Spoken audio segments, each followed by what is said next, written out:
Bismillahirrahmanirrahim. Assalamualaikum warahmatullahi wabarakatuh. Perkenalkan, nama saya Manasku Salam. Saya berasal dari Desa Tegalsari, Kecamatan Jetis, Kabupaten Ponorogo. Saya lahir pada tanggal 9 Juni 2001. Nah, di sini saya statusnya masih kuliah di Yayan Ponorogo semester 4. Nah, di sini saya mendapatkan tugas dari mata kuliah historiografi dengan pengampu dosen Bu Rurun.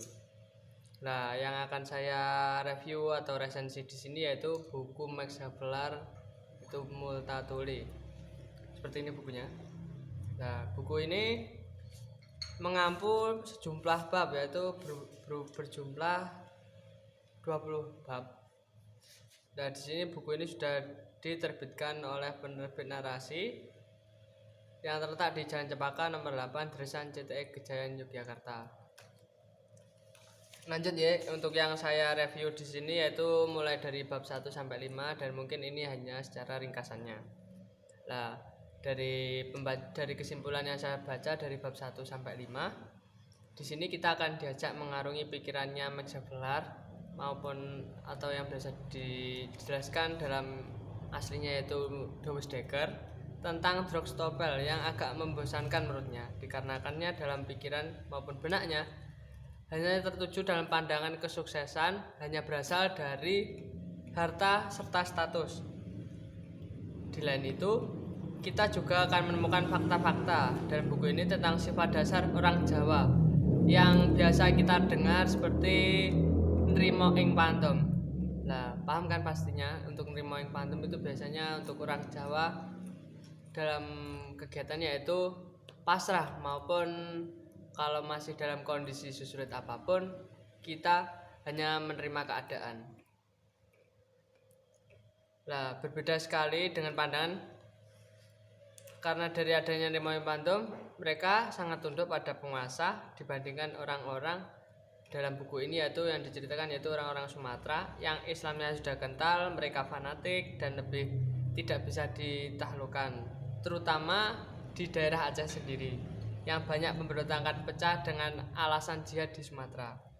Nah, begitu pula banyak pejabat-pejabat yang menguras tenaga rakyat dengan tipu daya untuk menghasilkan uang karena mereka terobsesi naik haji ke Mekah. Setidaknya inilah yang dilakukan oleh pejabat-pejabat di Banten. Kita juga akan melihat pola masyarakat kita yang masih marhainis di sini atau menentang penindasan manusia atas manusia dan bangsa atas bangsa. Sejak zaman dulu hingga zaman sekarang yang kita rasakan, yang kelihatannya masih belum berubah. Dalam buku ini juga menyimpan protes bisu bagaimana rakyat-rakyat yang marhainis itu mereka punya sawah sendiri, biasanya dikelola sendiri. Mereka dipaksa untuk mengolah tanah rajanya, atau dalam buku ini diceritakan bupati, sehingga terjadi kelaparan, banyak yang mati, terutama tenaga-tenaga yang menurutnya produktif. Bahkan sampai ibu-ibu ada usaha untuk kemauan menjual anak-anak mereka untuk makan. Dan tidak pernah masalah ini dikatakan bahwa ini salah pemerintah, tapi selalu yang disalahkan adalah hama atau musim dan tidak pernah berunjuk kepada kerakusan pemerintah. Di sini juga kita akan menyadari bahwa Eropa, terutama Belanda, yang datang ke Indonesia membawa misi mulia. Selain gold and glory-nya, mereka membawa gospel atau dijelaskan sebagai menyebarkan agamanya. Jadi setiap para Belanda yang masuk datang ke Indonesia, selain mencari dari segi gold and glory-nya, dia juga mendatangkan ajarannya berupa agama mungkin dari Kristen maupun Katolik terhadap pribumi Indonesia.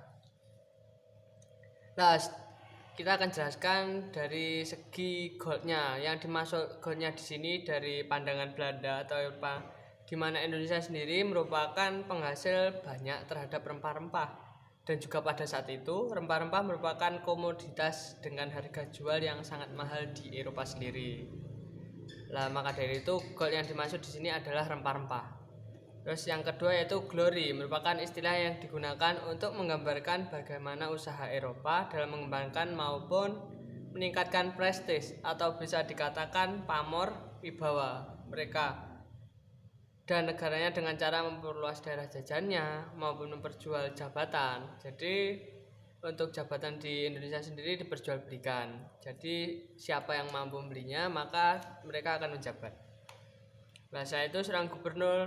Di sini juga diceritakan seorang gubernur jenderal yang dikirim ke Hindia oleh raja seringkali diekspektasikan mempunyai pandangan maupun dijelaskan sebagai orang yang mumpuni dalam mengemban tugas mulia. Meskipun sebenarnya kebanyakan dari gubernur jenderal ini sama sekali tidak memiliki pengetahuan soal masalah pelik di India, dan mereka hanya mempunyai tujuan untuk mengeruk keuntungan. Lalu saat masa jabatannya segera habis, mereka adalah orang-orang yang merindukan rumahnya sehingga melalaikan pekerjaannya. Mungkin cukup itu dari saya. Untuk penjelasan dari buku Max Havelaar ini, untuk lebih jelasnya mungkin nanti bisa download dari jurnal PDF-nya maupun resensi dari pendukung yang lainnya tentang buku Max Havelaar ini. Mungkin cukup sekian dari saya. Apabila ada kurang lebihnya mohon maaf yang sebanyak-banyaknya. Billahi taufiq wal hidayah. Wassalamualaikum warahmatullahi wabarakatuh.